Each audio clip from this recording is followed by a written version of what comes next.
para malaikat teh sujud lain ngandung hati kitu lain sujud beres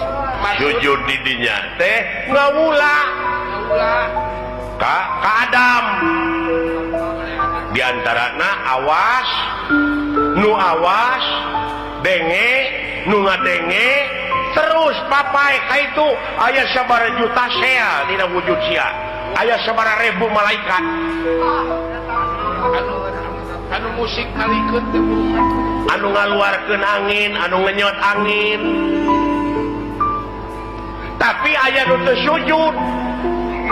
rasakeun ku sia naon rasakeun aya nu teu sujud naon nafsu tak bisi teu pangibarangna ku sia ya Allah nu dicaritakeun ku Quran teh sia